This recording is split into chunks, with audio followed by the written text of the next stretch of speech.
আসলে এবার কর্তৃপক্ষকে সজাগ দৃষ্টিভঙ্গি রাখতে হবে। আমরা অনেক সময় দেখি অনেক পার্কে কিন্তু অনেকে স্কুল পড়ুয়া বা কলেজ পড়ুয়া দেখা যায় স্কুল ফাঁকি দিয়ে কলেজ ফাঁকি দিয়ে পার্কে এসে আড্ডা দেয়, যেটা অনৈতিক।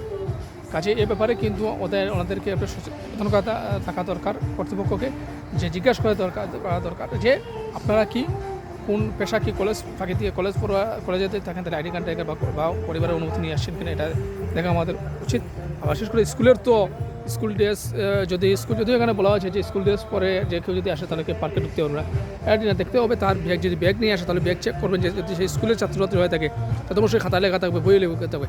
সাথে সাথে স্কুল কর্তৃপক্ষকে বা পরিবারকে অবহিত করা প্রয়োজন যাতে সে স্কুল ফাঁকি দিয়ে না চলে আসে। এই ধরনের অনেক ঘটনা ঘটে। আমরা যখন সবচন্দ্র স্কুলে পড়তাম তখন দেখা যায়, তো কিছুদিন দেখা যায় মাঝে মাঝে পুলিশ এসে দেখা যায় খাতা বইপত্র নিয়ে আসছে, যে আপনাদের এক ছাত্রকে আমরা দেখেছি যে সে ছবি দেখতে গেছে। এক সময় কিন্তু জগন্নাথপুরে বাজারগুলোতে কিন্তু স্থানীয় বাজারগুলোতে কিন্তু ভিডিওর দোকান ছিল, যে 10 টাকা দিয়ে 5 টাকা দিয়ে কিন্তু ভিডিও দেখতো, যে ভিডিওর দেখা অবস্থায় যেটা কিন্তু অনৈতিক ছিল।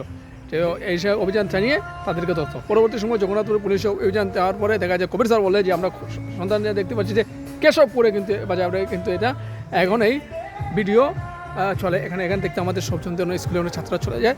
পরবর্তী সময় পুলিশ ইনফর্ম করে, পুলিশ যথাযথ ব্যবস্থা নেয়। অনেকে রয়েছে, আমাদের অনেক সহপাঠীও কিন্তু অনেক সময় গ্রেফতার রয়েছে, দেখা গেছে স্কুল ফাঁকি দিয়ে সে ছবি দেখতে চলে গেছে এই সমস্ত ভিডিও করে। যাই হোক, এখন তো ভিডিও নাই, সিনেমা হলও নাই, এগুলো বিলুপ্তি, ভিডিও তো বিলুপ্তি, এখন তার মোবাইলে আছে। যাই হোক, আগের দিনটা ছিল সত্যিই মনোমুগ্ধকর, সত্যিই প্রশংসনীয় দিন। ধন্যবাদ সবাইকে। খুদা হাফেজ। ভালো থাকেন, সুস্থ থাকেন, নিরাপদ থাকেন, সেই প্রত্যাশাকে শেষ করলাম। আবারও দেখা হবে অন্য কোনো ভিডিও। খুদা হাফেজ।